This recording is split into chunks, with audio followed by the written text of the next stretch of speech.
Saludos estudiantes de la maestría en Derecho Penal de nuestra Universidad UM. Este es el material correspondiente a la primera semana de la asignatura Política Criminal, Paradigmas Actuales del Derecho Penal. Y en esta ocasión vamos a hablar de temas que están enumerados en las dos primeras unidades de nuestro curso para este bloque. El primero de ellos tiene que ver con el crimen organizado y algunas cuestiones relativas a las mafias, y el segundo con el Estado de Derecho y cómo en un marco del Estado, de un Estado soberano y de un Estado de Derecho, el problema de la delincuencia organizada se presenta y por supuesto pone en, pues digamos que en jaque a las estructuras del propio Estado. De ello vamos a hablar durante esta exposición, y en primer término tendremos que, para abarcar el tema de la mafia, aclarar por supuesto conceptualmente a qué nos referimos cuando hablamos de la mafia. Tenemos aquí una definición que nos propone que se trata de una asociación delictiva específica con fines altamente lucrativos, cuyos miembros son reclutados por iniciación o cooptación y que recurren tanto a la corrupción como a la violencia para obtener el silencio y la lealtad de sus miembros, así como de terceros, para alcanzar sus objetivos de poderío económico que garantice sus medios de acción. Esta es una definición. Más adelante, cuando hablemos de la delincuencia organizada, vamos a ver que son definiciones muy similares.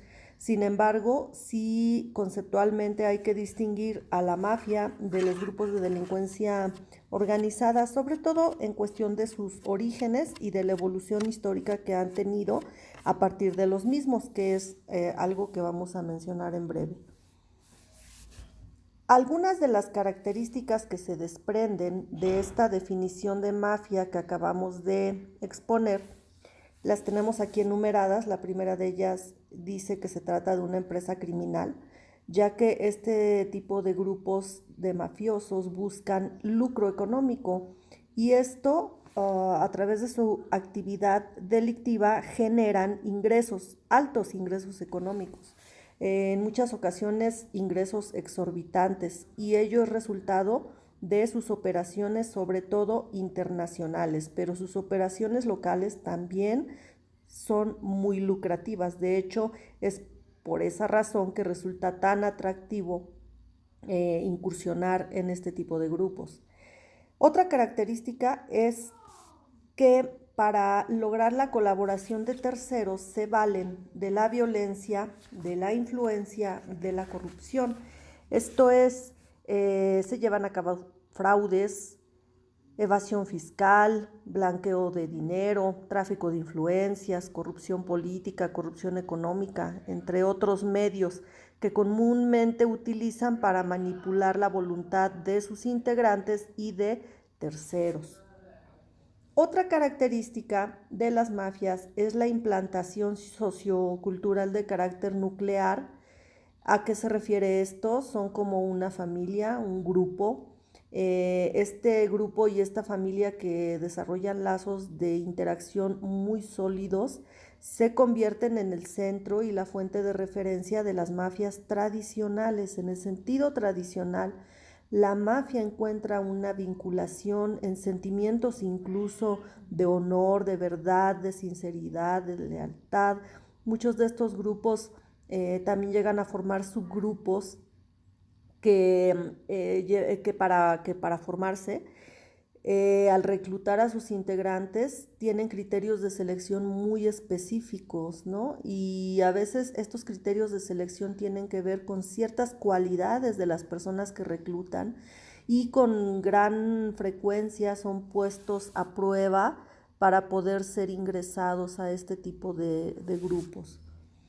Otra característica que se desprende de esta definición está relacionada con el contexto socioeconómico, el cual siempre lo vamos a encontrar presente en el surgimiento de los grupos mafiosos. Generalmente se trata de personas que nacen en medios de pobreza y de marginalidad, donde se dan las mejores condiciones para el reclutamiento, especialmente de gente joven, para estimular la audacia y el desafío. Y otra característica que también resalta de las mafias es la historia común, es decir, un mito fundacional que está presente, como el nombre lo dice, en la fundación de estos grupos. La práctica de algún tipo de defensa, como en algunos casos el kung fu o las artes marciales o de los samuráis en Japón, ¿no? Que esta tradición está ligada a un importante grupo mafioso y muy famoso a nivel internacional que son los yakuza, que tuvieron su origen en grupos marginales. Otro grupo importante que también está relacionado con esta historia común y estos mitos fundacionales es la Cosa Nostra. Entonces vemos cómo resalta el hecho de que haya incluso una identidad de ideología que les hace identificarse entre ellos. Y bueno, pues en la actualidad, como ya lo he comentado, existen todavía a lo largo del mundo diversas mafias, pero en su mayoría han sido desplazadas por los modernos grupos de crimen organizado. El concepto de mafia se considera entonces un antecedente de estos grupos y se reconoce como la primera expresión histórica de este fenómeno. En cuanto a los orígenes de la mafia, encontramos que un autor que escribe sobre esto, que se apellida Anderson, dice que existen 3 condiciones para desplegar a las organizaciones famosas típicas del crimen organizado. La primera de ellas es un cierto vacío de poder o la imposibilidad que tiene un Estado para asegurar el orden público. El segundo es un control burocrático excesivo que se basa en la discrecionalidad sin que haya límites legales exactos y donde los criterios para la toma de decisiones no se encuentran claros y a la vez son difíciles de monitorear y de evaluar, y esto posibilita el desarrollo de la corrupción en todas sus formas. Y la tercera es la existencia de un mercado ilegal, que si aunamos esto a lo que comentábamos hace unos minutos, de que existe un gran interés económico en este tipo de grupos, pues evidentemente el mercado ilegal es el que les garantiza esas ganancias exorbitantes de las que hablábamos. Y bueno, pues tradicionalmente han existido diversos grupos mafiosos muy famosos. Aquí los vemos como modelos de asociaciones mafiosas y pues como ustedes seguramente saben o tienen conocimiento, una de las más famosas mafias ha sido la italiana. En la mafia italiana ha habido a través de desde su origen, hace ya varios años, diferentes grupos de asociaciones mafiosas. La evolución de esta mafia italiana, que es la mafia más famosa occidental, pasó por diferentes etapas. En sus inicios encontramos la mafia siciliana y la mafia agraria. La mafia agraria se dio a mediados del siglo XVIII y hasta la década del 50, del siglo XX, que estaba caracterizada porque esta actividad se concentraba en el ámbito rural y había una función represiva contra el movimiento campesino organizado. Particularmente se dio con mayor intensidad en los años 1945 y 1950, grandes enfrentamientos, grandes luchas por la abolición del latifundio y la distribución de tierras. Esto finaliza en los años 50 con la reforma agraria y con ello se termina también el latifundio en Italia, pero las mafias estaban muy involucradas en esos latifundios, porque justamente muchos grupos mafiosos o familias mafiosas eran las que tenían grandes extensiones de tierra aunadas con su poderío económico. Está también la mafia urbana empresarial, que se dio entre los años 1950 y 1970 en la etapa de transformaciones de la economía, con el desarrollo de la industria, sobre todo de la industria de la construcción. La mafia siciliana tuvo una gran ventaja de estas oportunidades, de este desarrollo, y ganó millones de dólares. Las actividades de estos mafiosos emigraron entonces del campo a las ciudades, por eso que estamos hablando de una mafia urbana empresarial. Los espacios de actuación abarcaban el control del mercado de construcción civil, la alimenticia, las admisiones de empleos públicos y los créditos bancarios, y sus fuentes de enriquecimiento ilícito, principalmente constituidas por el contrabando y las prácticas extorsivas sobre la actividad comercial o industrial, así como la licitación de obras públicas y el otorgamiento de licencias para las actividades empresariales autónomas. Ello llevó a su vez al desarrollo de la mafia empresaria financiera, que es una incursión de estos grupos mafiosos en el mercado legal con sus propias empresas y por tanto una creciente inserción en los circuitos financieros internacionales, porque bueno, tenían que reciclar el enorme capital ilícito que habían obtenido a través del tráfico de drogas y del tráfico de armas, y por ello también ampliaron mucho su capacidad de penetración institucional, esto es, mediante la corrupción de los propios integrantes del gobierno y de los cuerpos policíacos, así como la utilización de medios de intimidación contra las organizaciones del trabajo y contra las organizaciones de conducción de negocios. Esta mafia siciliana es el grupo más famoso de crimen organizada.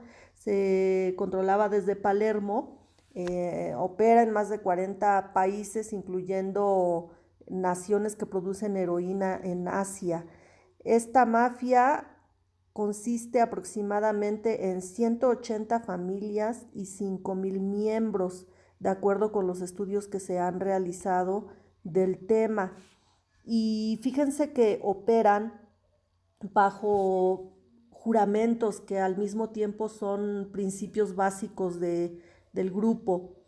El código del silencio, es decir, no pueden revelar los secretos de la mafia, los nombres de sus miembros, bajo amenaza de tortura y muerte.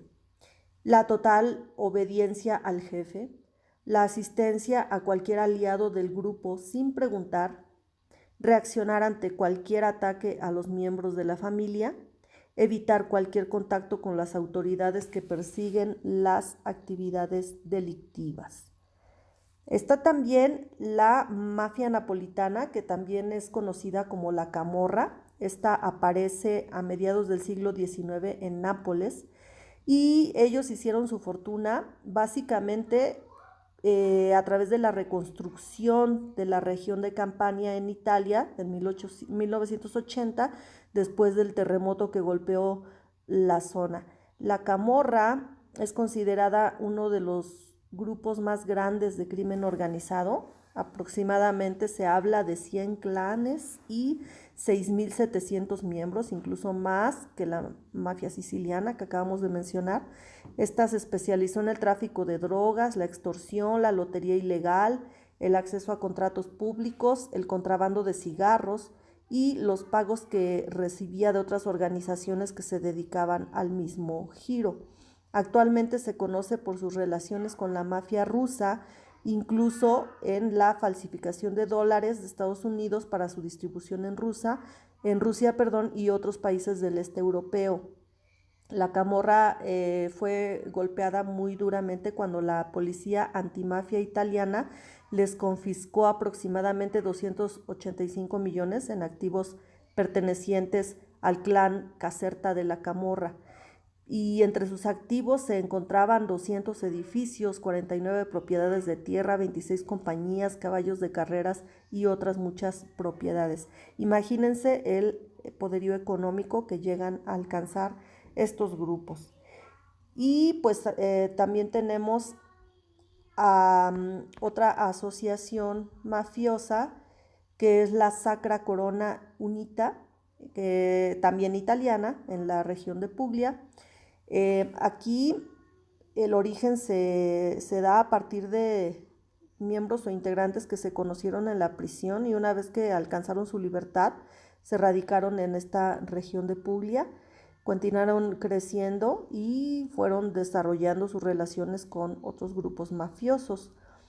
Su base fundamental, se habla de 17 clanes y aproximadamente 1000 miembros. Y su especialidad o su giro es el contrabando, las drogas, el tráfico de armas y de personas, la extorsión y por supuesto la corrupción. Recibe regalías de otros grupos de crimen organizado. Ellos operan en la costa sureste de Italia y desde ahí se vinculan con otros contrabandistas, otros mafiosos que llevan a cabo sus actividades ilícitas desde Croacia y Albania. Entonces, pues como ustedes pueden ver, hay una gran variedad de grupos mafiosos que además ya tienen en aquella región de Italia pues una raíz o un raigambre que tiene que ver con razones históricas y culturales de aquella región del mundo. Continuando con los modelos de mafias o de grupos mafiosos, está por supuesto también esta famosa mafia estadounidense que fue nombrada la Cosa Nostra. Esta Cosa Nostra, una compleja estructura operativa, un carácter muy peligroso, es un modelo de criminalidad organizada transnacional debido a sus técnicas modernas de dirección empresarial, esto es, tienen conceptos de organización, planificación, coordinación de sus actividades hasta obtener los resultados que buscan, incidencia en la criminalidad europea y norteamericana.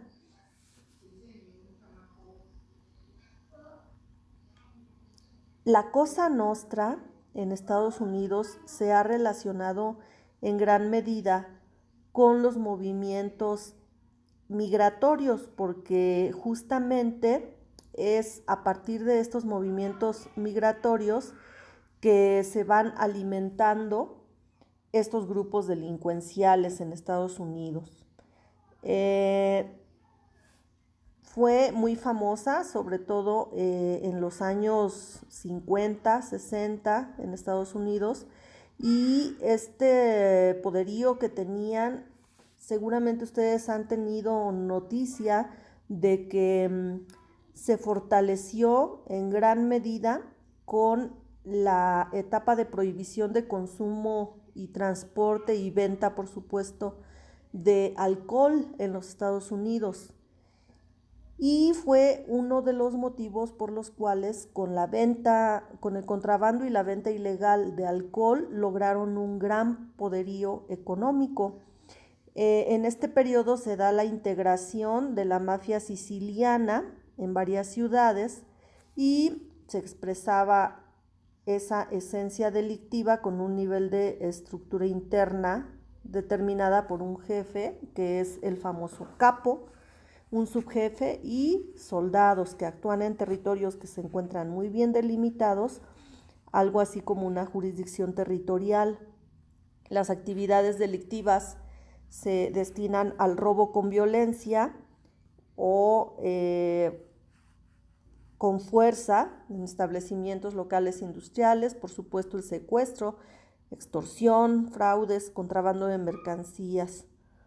Cualquier grupo de delincuentes que quisiera operar tenía que pagar un tributo o un impuesto al capo del territorio que se hubiese atacado, y también podían existir niveles de cooperación entre ambas asociaciones siempre y cuando pagaran algo así como su derecho de piso. Durante esa era de prohibición de la que les hablaba, del alcohol, constituyeron un patrimonio millonario y también iniciaron un movimiento de corrupción de las funciones públicas y la consolidación de su poder violento ante grupos criminales organizados de otras etnias. Y bueno, de hecho muy famosos en la cultura popular, incluso por películas de Hollywood que seguramente ustedes han visto, que retratan justamente este modus operandi de la Cosa Nostra. Otro famoso grupo de mafiosos es el que se deriva de la mafia japonesa. Aquí principalmente los yakuza, que tienen su origen en los Boryokudan. De hecho, pues hay quienes dicen que se trata del mismo clan, los yakuza. Sus raíces se sitúan alrededor del año 1600 y posteriores, con las bandas de Kabuki Mono. Estas bandas aterrorizaban a las aldeas. Había un grupo que se conoce como los Machiyoko, que defendían a las aldeas, y había grandes enfrentamientos sangrientos entre estos dos grupos. Y su fuerza la empiezan a cobrar alrededor del año 1700. Empiezan a crecer espectacularmente durante la ocupación de Estados Unidos después de la Segunda Guerra Mundial. Se considera que llegaron a existir en 1963 más de 5,000 grupos con más de 184,000 miembros. Desde ese año empezó a declinar. A finales de 1992 se considera que había un total de 3,490 grupos y 60,000 miembros, y tienen también varios brazos o varias ramificaciones que se derivan de esta mafia de los yakuza. La policía, los grupos policíacos han considerado que se trata de una organización colectiva y habitualmente comete crímenes muy violentos gracias a su estructura y a su poder colectivo, y se caracteriza sobre todo por la incidencia de actos criminales, un distintivo principio de organización, el control de ciertos territorios y las búsquedas de ganancias ilegítimas.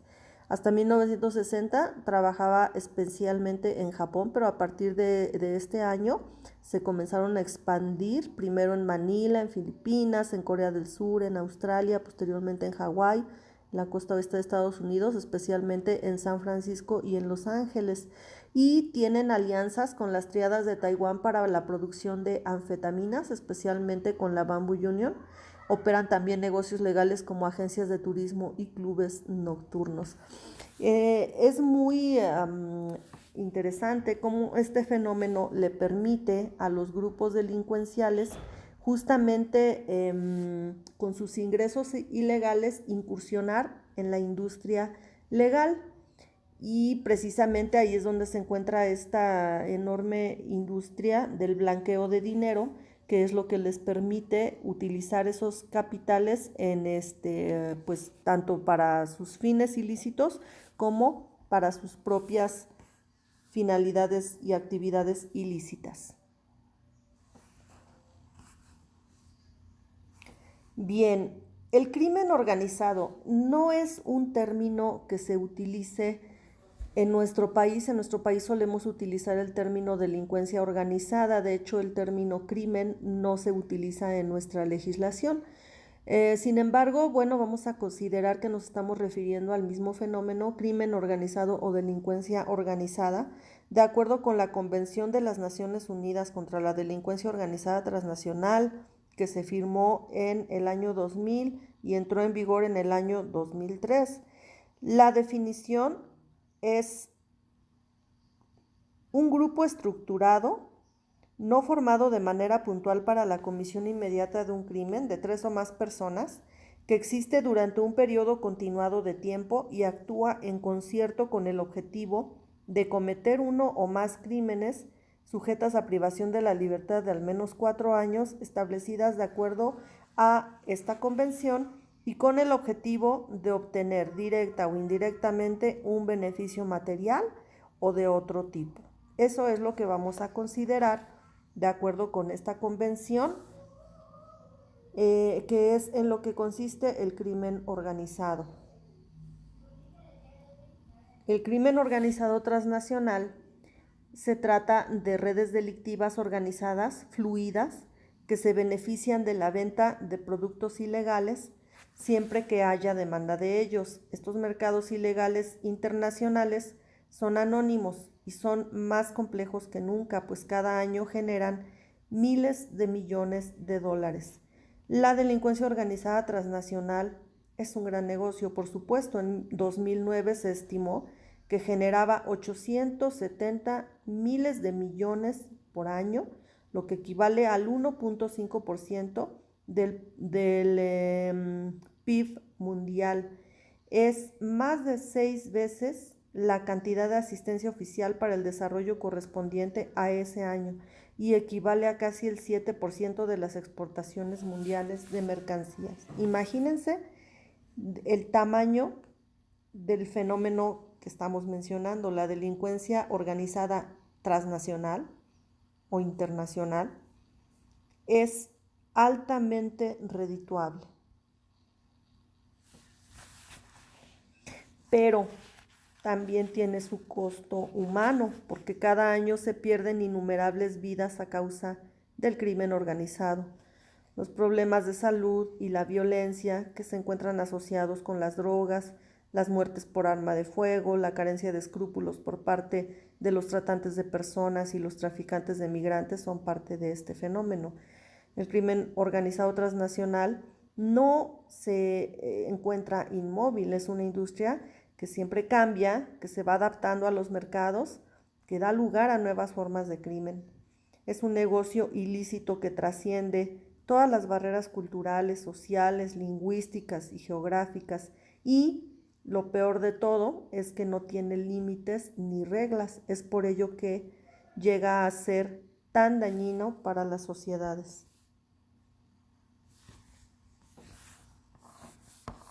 Ahora fíjense en esta parte que nos marca nuestro temario respecto de la correlación que existe entre estos dos importantes conceptos, el crimen organizado y la gobernabilidad democrática.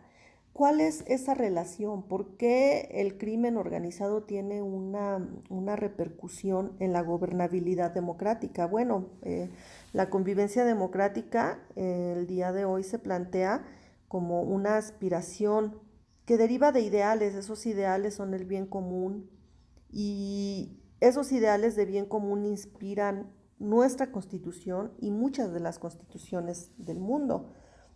Este concepto es la posibilidad de establecer acuerdos, no solamente entre gobernantes y gobernados, sino entre los grupos sociales que coexisten en una sociedad, con la finalidad de lograr sociedades justas y equitativas, en las que se logren alcanzar niveles de desarrollo incluyentes para todos. Eso es la gobernabilidad democrática. También se busca a través de ella crear las condiciones de participación, estimulando el desarrollo de capacidades y potencialidades de los diferentes sectores, y la gobernabilidad se basa en que el escenario social garantice seguridad, entendiendo a la seguridad no como una perspectiva restringida a la vida y los bienes de las personas, sino como una perspectiva integral. Es decir, se trata de un bien público, es un derecho a proteger por parte del Estado, y si el derecho es de las personas, éstas se convierten de hecho en el objeto y sujeto de la seguridad ciudadana. Para que podamos tener un desarrollo integral y alcanzar esas potencialidades de las que hablábamos hace un momento, es indispensable que el ciudadano se sienta seguro. La seguridad es la base para que los procesos de gobernabilidad y convivencia en un marco democrático se realicen. Si no tenemos un entorno seguro, la participación no se logra, porque el temor o la falta de certeza privan en el imaginario colectivo. Si abordamos a la seguridad ciudadana a partir de este enfoque, también debemos enfocar el análisis desde las garantías que el Estado provee a los integrantes de la sociedad: derecho a la vida, derecho a la seguridad de su persona y de sus bienes, y el acceso a la justicia en condiciones de igualdad. Evidentemente, si el crimen organizado trastoca estos derechos básicos, no se tienen las condiciones de gobernabilidad para que el individuo se desarrolle.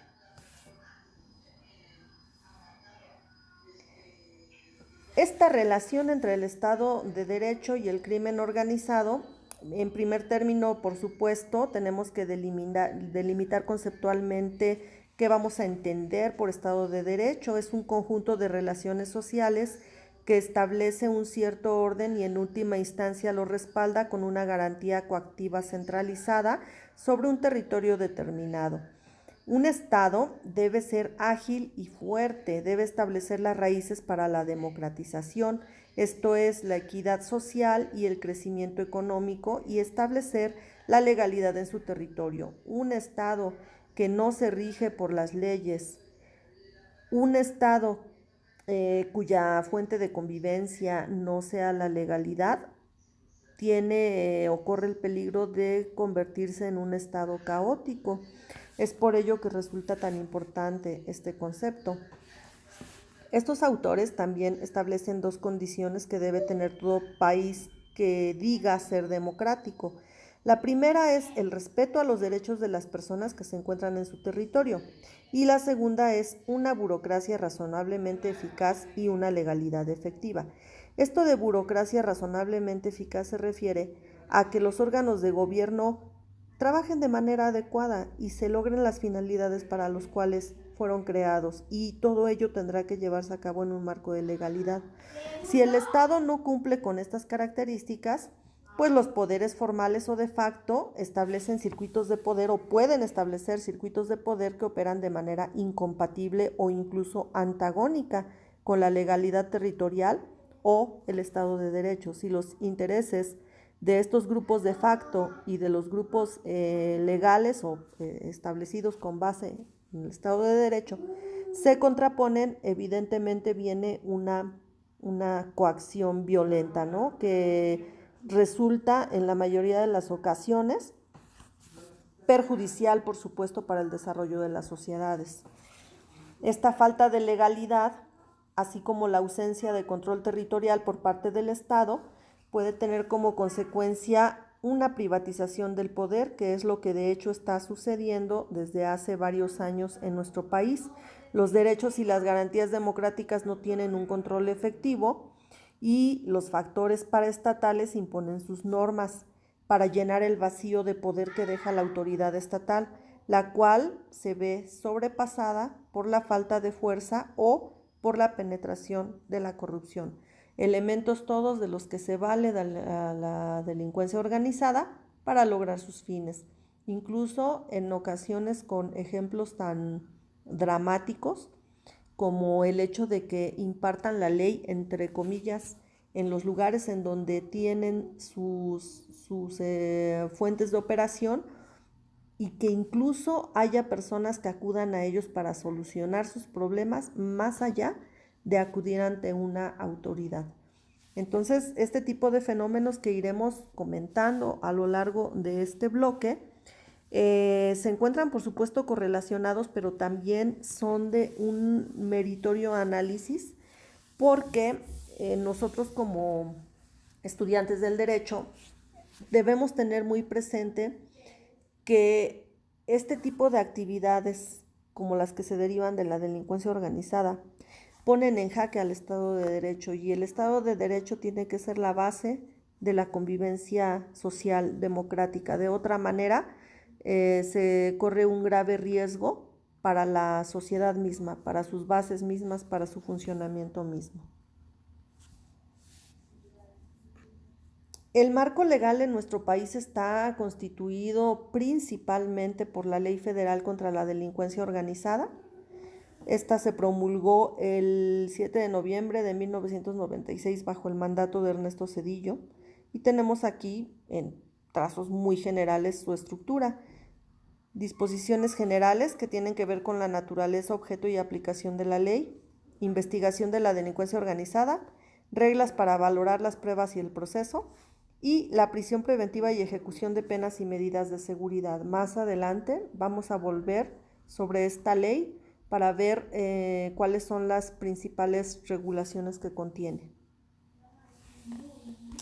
Y bueno, como último punto vamos a hablar de la impunidad que genera la delincuencia organizada. Los grupos de delincuencia organizada han conformado, como ya lo mencionamos, sociedades muy complejas con estructuras de funcionamiento como las que son propias de las empresas legales, que tienen por objeto la realización de actos de comercio o de lucro lícitos. La delincuencia organizada puede formar parte del desarrollo económico, político, cultural y social de las entidades federativas en nuestro país.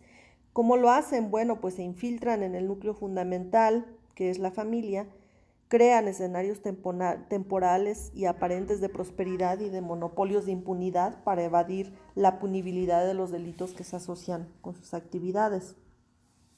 Los grupos de la delincuencia organizada recurren al chantaje, a los sobornos, a las amenazas, corrompen a los funcionarios públicos, a las corporaciones policíacas en todos sus sectores y con ello logran una infiltración muy considerable en los órganos públicos para llevar a cabo sus fines ilícitos en los que enfocan sus actividades.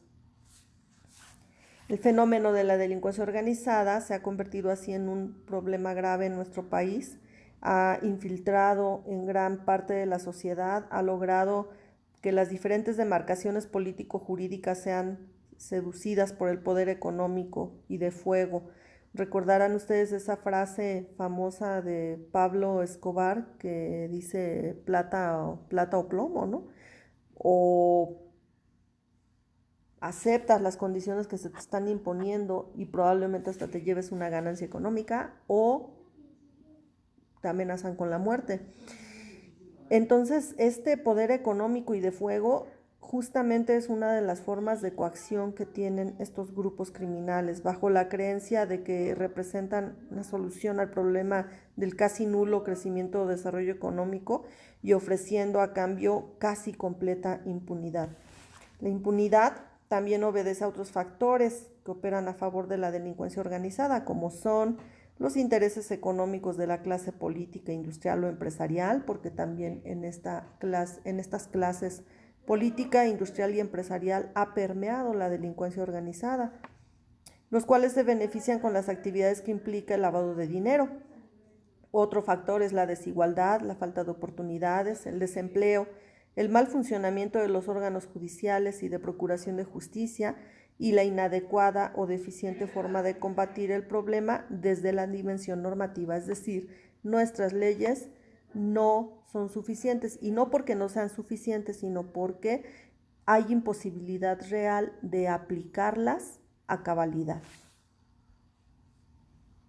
Bien, pues estos son los primeros trazos de la delincuencia organizada y las mafias, sus correlaciones con el Estado soberano, con la gobernabilidad democrática y con el Estado de Derecho.